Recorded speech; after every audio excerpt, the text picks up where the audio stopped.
Mesdames, Messieurs, bonsoir. Merci de suivre la RTS et bienvenue dans ce principal rendez-vous d'information au journal dont voici les titres. Face à la menace Ebola, le Sénégal a fermé ses frontières terrestres, aériennes et maritimes. Décision prise hier. La Guinée, le Libéria et la Sierra Leone sont concernés par la mesure. Le ministre de la Santé et le ministre des Transports aériens ont donné les explications ce matin. Bonne nouvelle concernant le traitement Ebola. Les 2 Américains qui étaient atteints et traités aux États-Unis sont guéris.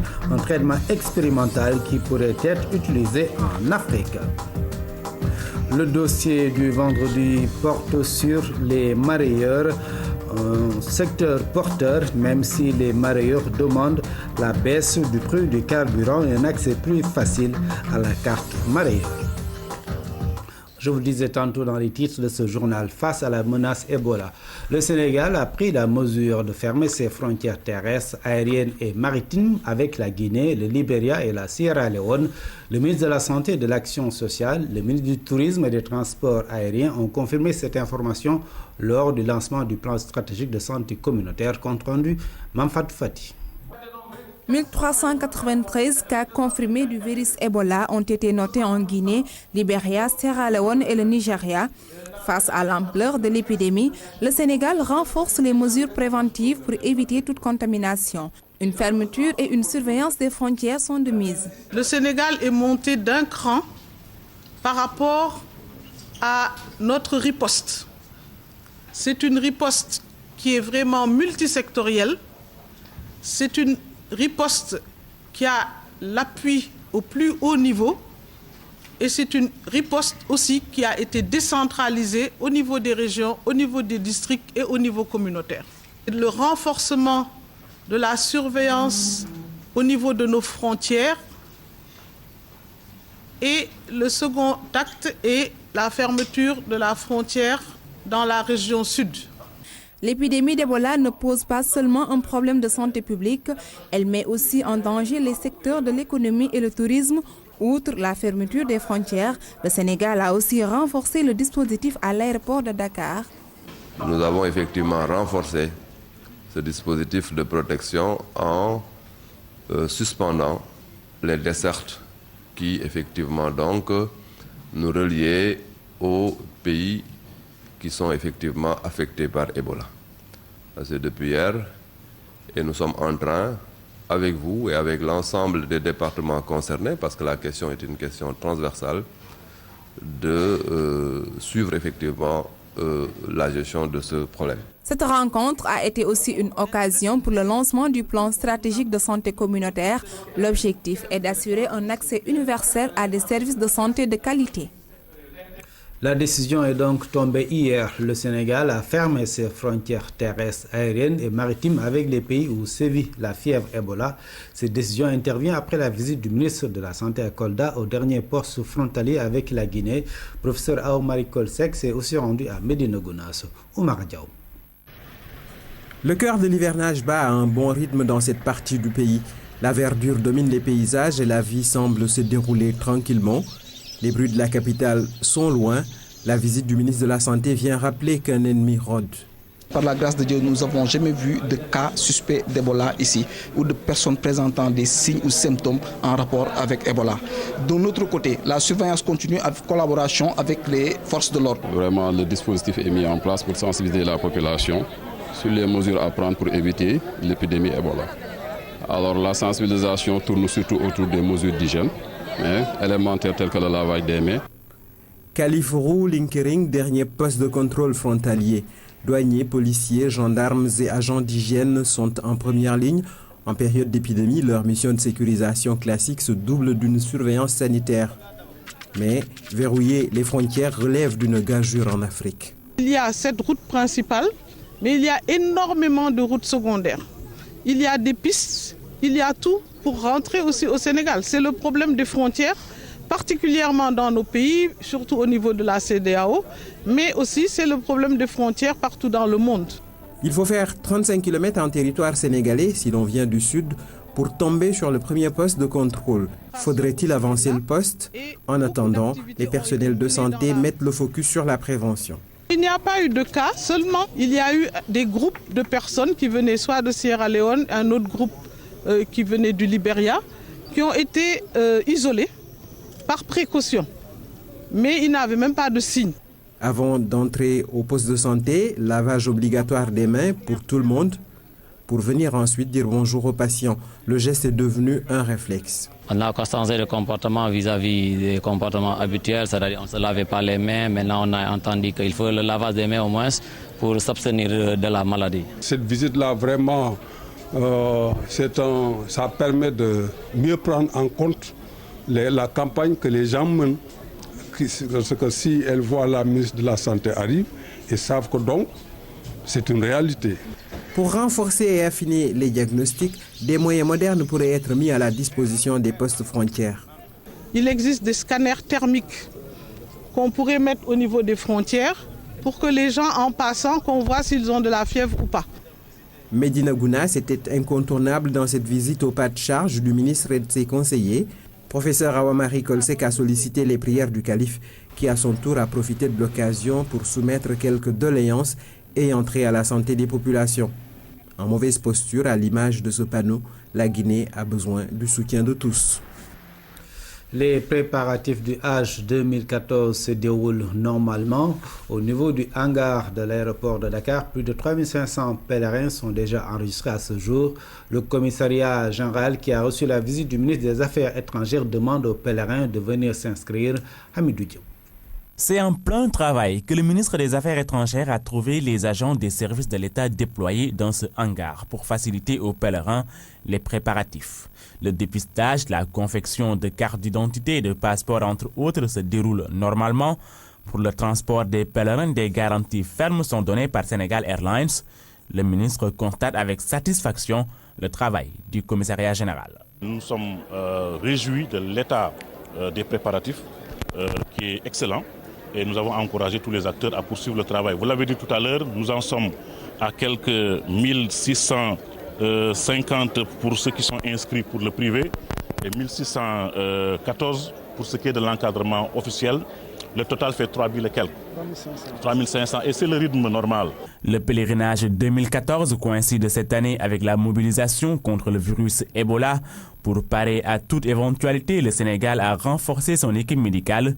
Le ministre des Affaires étrangères appelle tous les Sénégalais voulant effectuer le pèlerinage à s'inscrire tôt. Donc nous appelons tous les compatriotes sénégalais qui envisagent d'effectuer le pèlerinage cette année à se présenter le plus rapidement possible. Nos services sont ouverts 24 heures sur 24. Vous avez évoqué des maladies telles que Ebola et notre maladie qui sévit en Terre Sainte. Nous avons, avec le ministère de la Santé, pris toutes les dispositions. Hier, M. le Premier ministre m'a instruit de renforcer l'équipe médicale. En rapport avec le ministre de la Santé, nous allons y procéder le plus rapidement possible. Bon, le package, il est à 2 450 000. Le seul élément nouveau là-dedans, c'est que c'est une pension complète.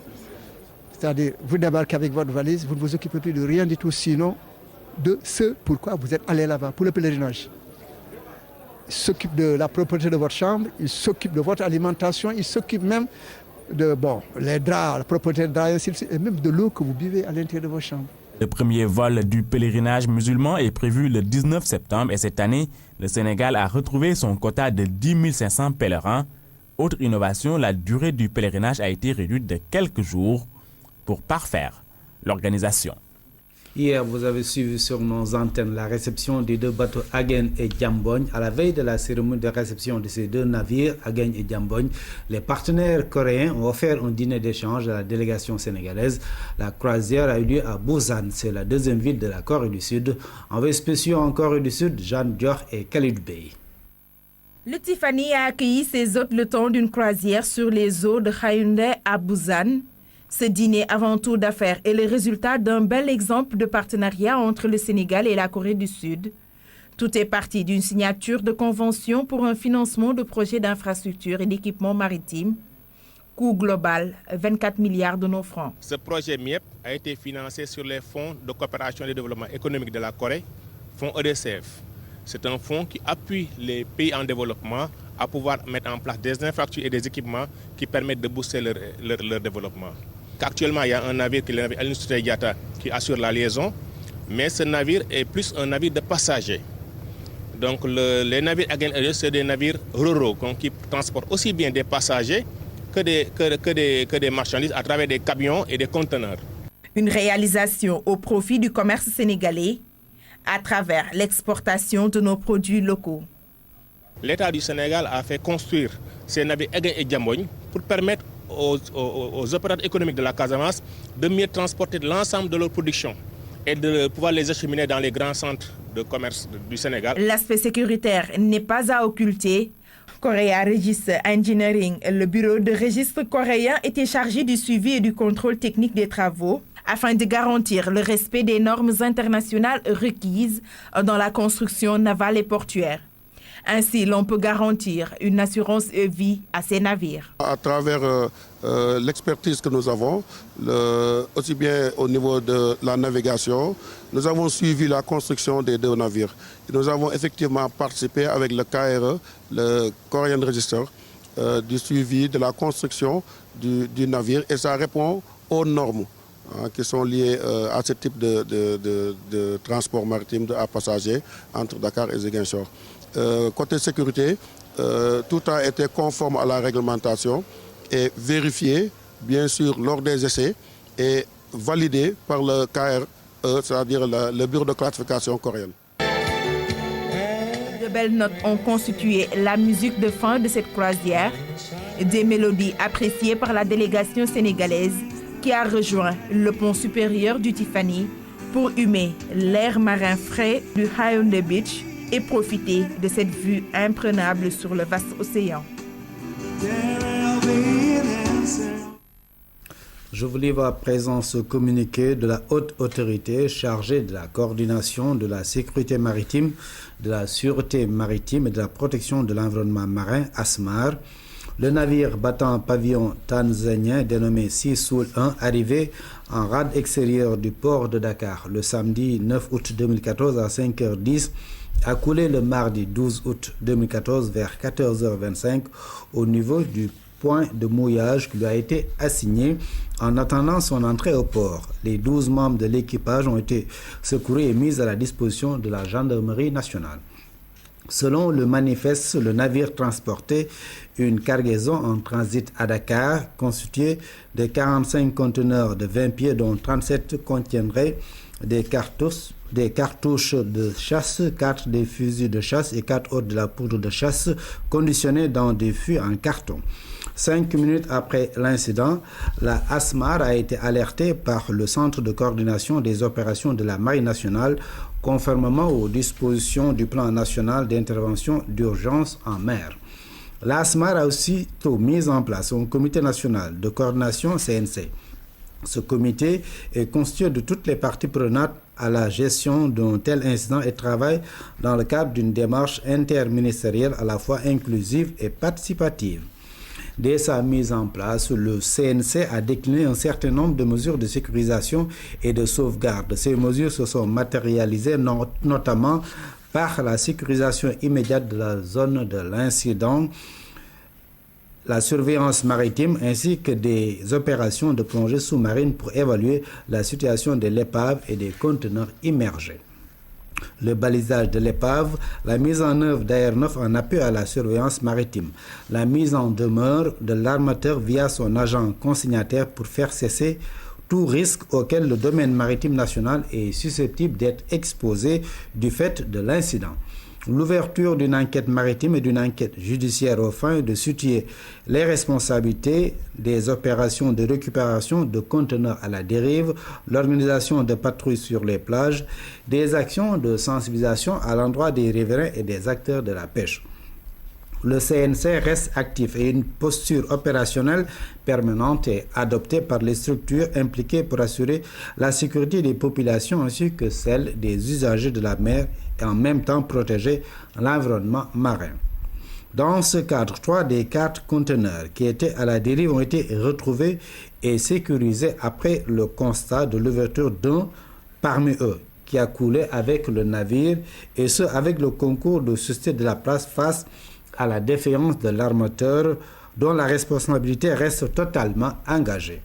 En définitive, la situation est suivie de près par les autorités sénégalaises et toute évolution significative sera portée à la connaissance du public. Communiqué signé par le secrétaire général de la ASMAR, président du Comité national de coordination de l'action de l'État en mer. L'activité de mareyage est développée au Sénégal. Beaucoup de personnes investissent le secteur. Par ailleurs, les mareyeurs se plaignent de la cherté du carburant et de la carte mareyeur. En plus, ils réclament la construction d'infrastructures sur le site de Soumbédioune, un dossier réalisé par Diana Badja. Commercialiser du poisson à l'intérieur comme à l'extérieur du pays, telle est l'occupation du mareyeur. Au Sénégal, plus de 600 000 personnes s'activent dans le créneau selon la direction des pêches maritimes. La plupart des mareyeurs sont nés dans le métier. Je suis née et j'ai grandi dans cette activité. Ma grand-mère faisait ce travail. À sa mort, ma mère avait pris le relais. Maintenant, nous continuons le travail. C'est un métier que j'ai découvert dès le bas âge. J'ai quitté très tôt les bancs pour travailler avec mes oncles dans le mareyage. Pour des raisons diverses, une bonne partie des mareyeurs préfèrent exporter leurs produits vers les pays occidentaux.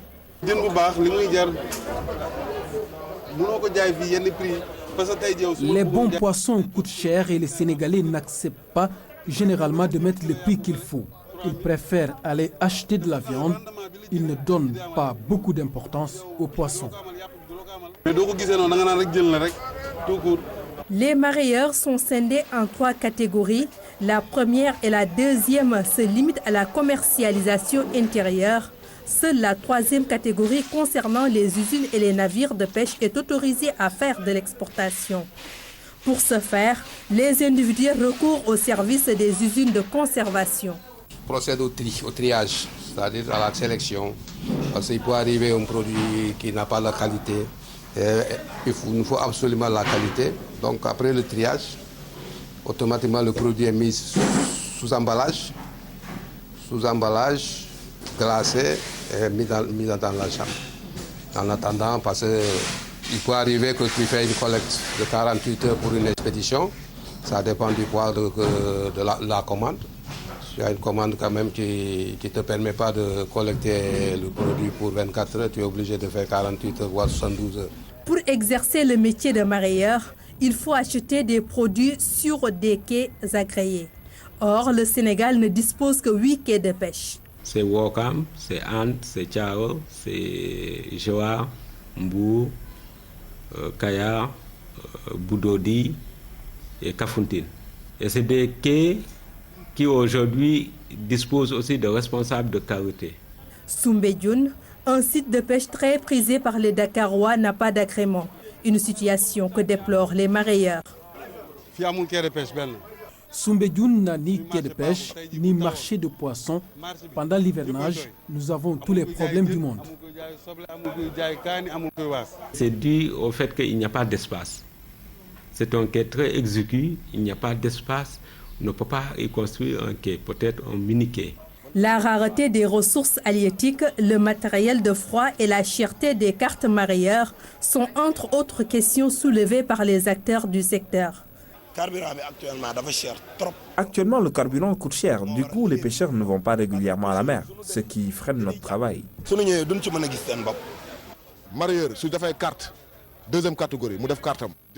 Pour une carte mareyeur de 2e catégorie, nous payons 30 000 francs CFA chaque année. C'est trop cher et ce n'est pas normal. Chaque année. Si c'est la 2e catégorie qui paye 30 000 francs, c'est 82 francs par jour. Et voyez-vous, quelqu'un qui paie 30 000 francs par exemple pour exercer un métier de mareyage, de commercialisation de poissons par année, tu paies 30 000 francs comme droit, je ne pense pas que c'est cher. Le mareyage semble profitable à tous malgré les difficultés qu'il traverse. Le poisson arrive jusque dans les coins les plus reculés du Sénégal grâce aux mareyeurs. En plus, une bonne partie des taxes versées par ces derniers servent à appuyer le secteur de la pêche. Nous quittons l'eau de mer, mais nous restons toujours avec l'eau. Mais cette fois-ci, c'est pour parler d'eau potable. La région de Louga présente un taux à l'eau potable de plus de 50%, ainsi qu'un réseau d'assainissement considérable, même s'il existe des disparités dans le département de Linguère. Ce sont là les principales conclusions du CRD organisé dans la localité par le ministre de l'Hydraulique et de l'Assainissement, Synthèse Pabounatiao. Louga, 7e étape de la tournée du ministre de l'Hydraulique et de l'Assainissement à travers le pays. Lors du CRD, une cartographie complète de la région en termes d'accès à l'eau et à l'assainissement a été présentée. En AEP, adduction à l'eau potable, la région dépasse la moyenne nationale avec 219 forages pour 35 512 points de distribution. Situation reluisante, mais encore qu'il faudrait beaucoup améliorer dans le département de Linguère. Il y a 36 systèmes multivillages répartis au niveau de ces 3 départements-là, mais dont le plus grand nombre sera concentré au niveau du département de Linguère, parce que comme vous le comprenez très bien, ce département donc, est une zone effectivement où il y a beaucoup de bétail. Principal avantage de la région, le lac de Guiers permet d'étendre et de densifier le réseau. Un paradoxe sera levé, l'ensemble des villages situés aux alentours du lac seront raccordés à l'horizon 2015. C'est dans le court terme. Il y aura à peu près une trentaine ou cinquantaine de villages, je pense, qui sont raccordés donc, au niveau de la conduite de Côte-Mamarsar, ce qui va en tout cas améliorer la disponibilité de l'eau au niveau des villages qui longent ce circuit-là, parce que les gens ne comprendraient pas pourquoi donc, il y a une conduite qui part de Côte-Mamarsar pour Dakar sans pour autant alimenter les villages qui sont donc le long de ce circuit-là. Pour l'assainissement, le plan directeur de la région en cours sera réactualisé et renforcé. Louga donc a son PDA qui est encore valide. Donc naturellement, on va essayer de trouver, l'ONAS est en train de trouver des financements, en tout cas pour l'assainissement donc de Louga. Une politique en tout cas donc de latrinisation donc est en cours, et donc ces unités de latrines sont quand même en tout cas augmentées pour que les populations effectivement puissent les utiliser. On prépare au CRD les autorités administratives et locales, les chefs de services régionaux, les chefs religieux et les conseillers de quartier. Et ces derniers n'ont pas manqué de dire leurs préoccupations, non sans saluer les efforts de l'État dans les secteurs de l'hydraulique et de l'assainissement. Présentation du rapport pays sur l'habitat en présence des autorités étatiques. Le comité national en charge de la question a formulé des recommandations. Il s'agit de mieux préparer la grande conférence sur l'habitat 3 prévue en juin 2016. Sailinko Sissoko.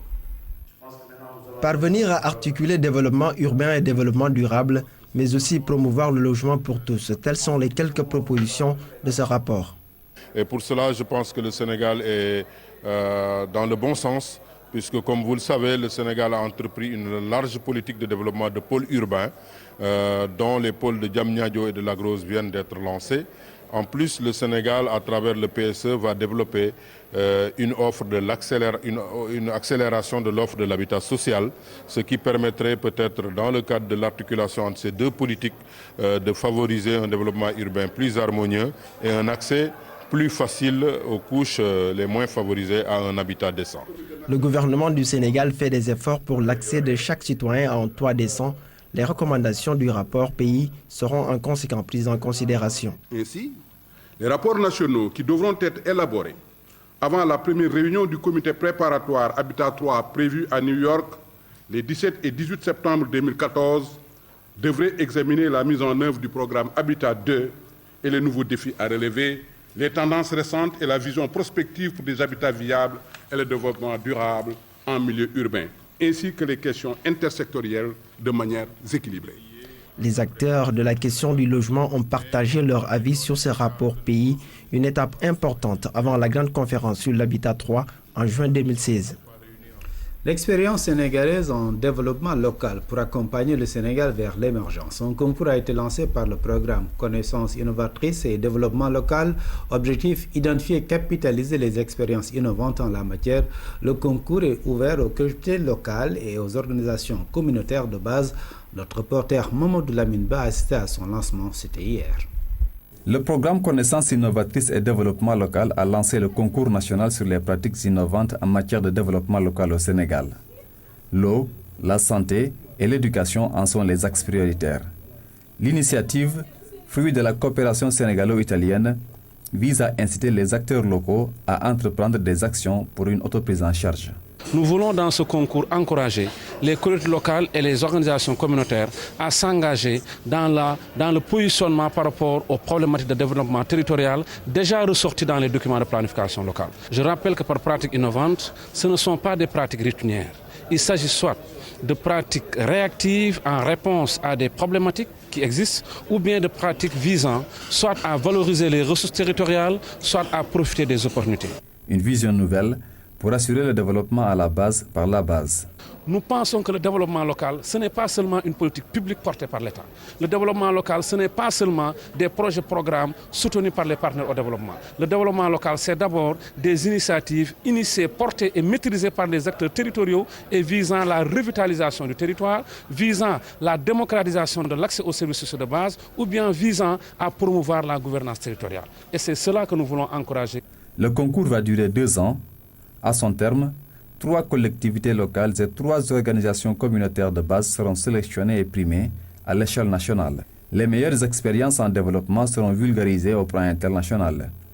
Un pas vers le Sénégal émergent par les Sénégalais.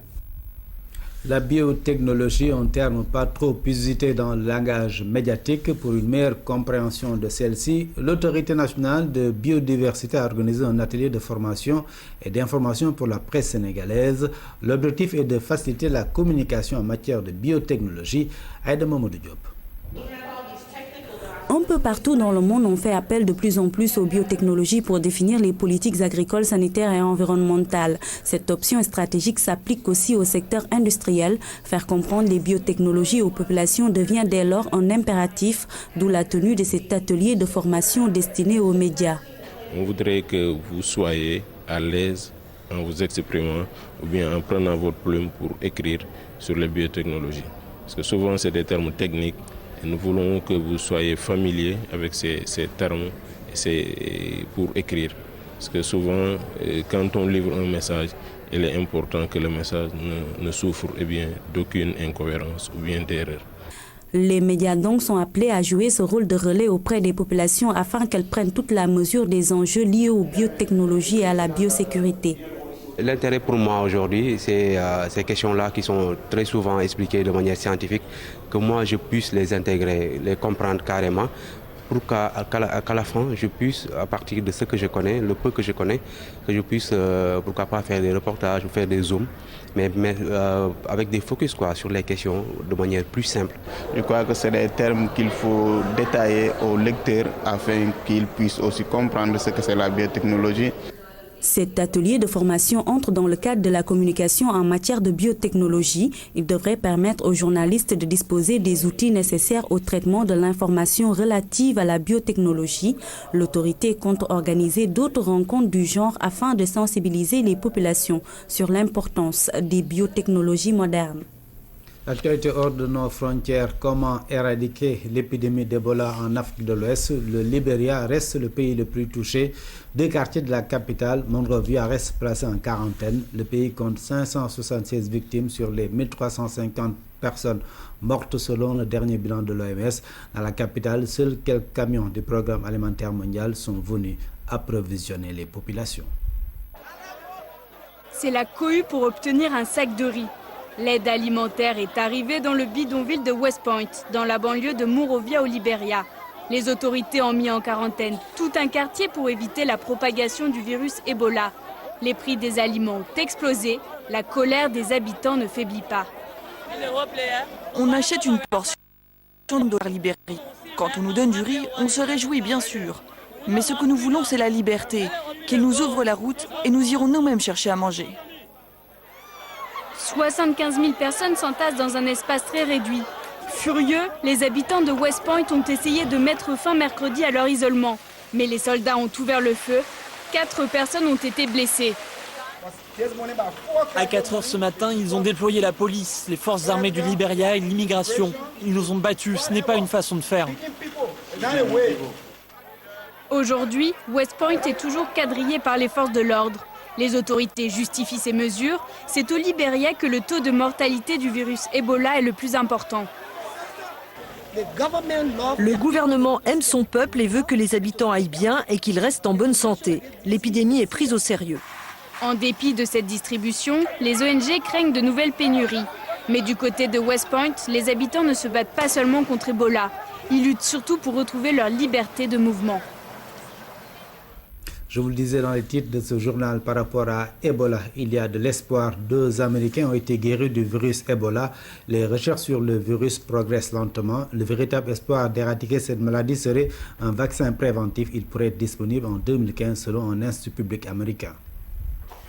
Le docteur Ken Brantley avance, sous les applaudissements, en tenant sa femme par la main. Le geste n'est pas anodin, il signifie qu'il est guéri.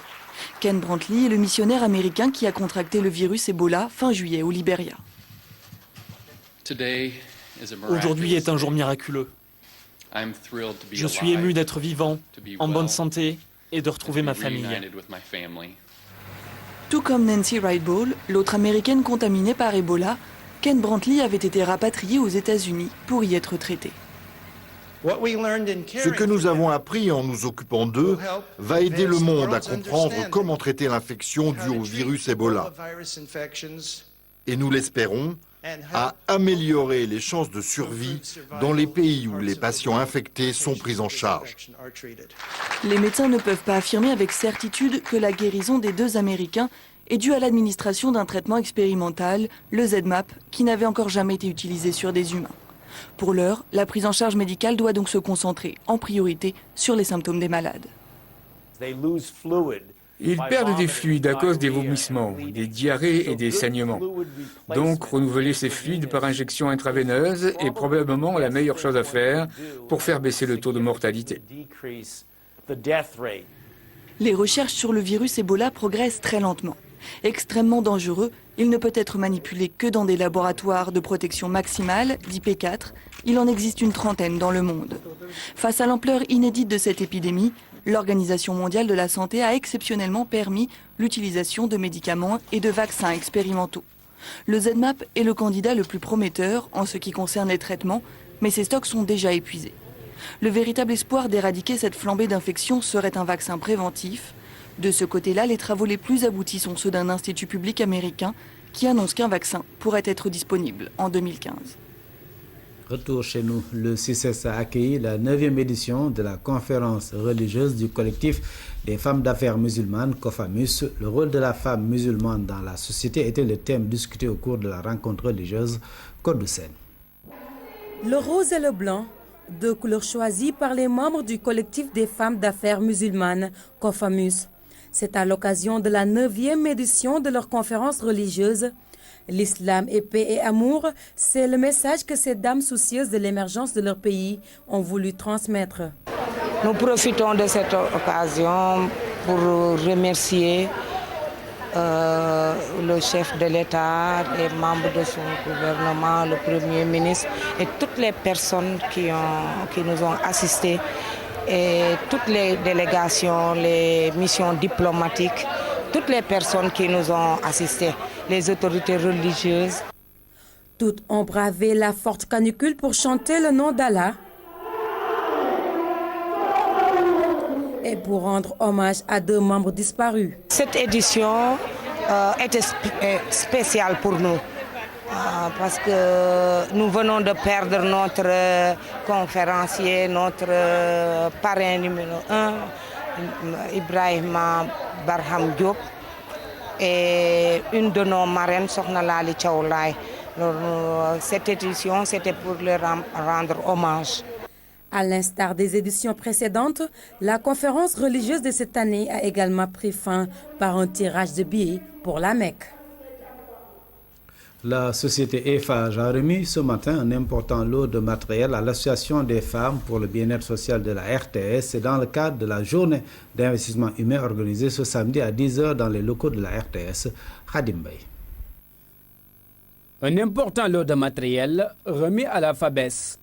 La société Eiffage appuie l'Association des femmes pour le bien-être social de la RTS. L'Association des femmes de la RTS, la FABES, vient de recevoir un important lot de matériel de la part d'Eiffage Sénégal, dont nous remercions le directeur général Gérard Sénac au passage. Ce matériel est composé d'un important lot de brouettes, de pelles, de râteaux, des lunettes de soleil et des masques. C'est en perspective de la journée d'investissement humain. Le directeur général de la RTS n'est pas en reste. Il a débloqué une somme de 700 000 francs CFA. Le matériel composé de boissons sucrées et d'eau. Il y a aussi des t-shirts au nombre de 200. Pour les boissons, nous dirons que c'est presque 500. Autant pour l'eau aussi. Tout ça, c'est un don du directeur général de la RTS, Racine Talla, qui est à côté des femmes de la RTS avec l'association féminine pour le bien-être social des femmes de la RTS. Conscientes du bien-être social et de la propriété de leur environnement de travail, les femmes de la RTS appellent tous les agents à la mobilisation. La FABES vous appelle à venir participer massivement à la journée de Set Setal. C'est votre journée parce que c'est pour la propreté de la RTS. Nous appelons aussi les autres bonnes volontés qui peuvent venir de partout pour participer à cette journée d'investissement humain. C'est ce samedi 23 août à partir de 10h à la nouvelle maison de la RTS et à l'ancienne maison située en face de Sorano. Cet important lot de matériel et cet appui financier vont certainement contribuer à la réussite de cette journée d'investissement humain à la RTS. Tout le monde donc pour cette journée d'investissement humain à la RTS. Tambacounda se prépare à accueillir les phases nationales 2014 des Nawetan prévues du 16 au 28 septembre. Un CRD vient de se tenir à cet effet en présence des dirigeants de l'organisation des activités de vacances en cave, ce après des rumeurs de délocalisation. Abdoulaye Sinkare. L'ONCAV remet les pendules à l'heure. C'est bel et bien Tambacounda qui a été retenu pour abriter les phases nationales 2014. La délocalisation n'est donc pas à l'ordre du jour. Des jalons importants ont été posés pour l'organisation de ces phases. Et vous, comme vous l'avez remarqué, nous avons décidé de retenir la période allant du 16 au 28. On a décidé de mettre sur place une grande commission régionale qui va être dirigée par le gouverneur, dans laquelle on va retrouver tous les segments, n'est-ce pas, de la vie régionale, y compris la presse. Et tout cela, c'est dans le sens de trouver des solutions par rapport aux problèmes que nous rencontrons. Nous souhaitons donc une réussite totale, une mobilisation de tous les acteurs pour que Tamba réussisse le pari de l'organisation, mais également sur le plan sportif et culturel, le pari de la participation. Un honneur pour la région, même si l'obstacle financier n'est pas encore surmonté. Sur les 72 millions du budget, il n'y a que quelques engagements clairs, dont celui de la municipalité à hauteur de 13 millions. Au-delà même du numéraire, nous pouvons en nature mobiliser des gens qui effectivement peuvent nous permettre de recouvrer tout cela. Il est sûr que nous pouvons aller au-delà des 13 millions en nature et en espèces. Tout ce qui est important et qui est fondamental, c'est que la commune de Tambacounda fera tout pour que les phases nationales se tiennent à Tambacounda. 20 AIC vont participer, dont 6 de la région, 3 de Tamba, 2 de Bakel et 1 de Kumpentoum. Les activités vont se dérouler dans les 4 départements. Mesdames et messieurs, c'était tout pour cette édition de 20h au Sénégal ou à l'étranger. Merci de nous avoir suivis et bonsoir.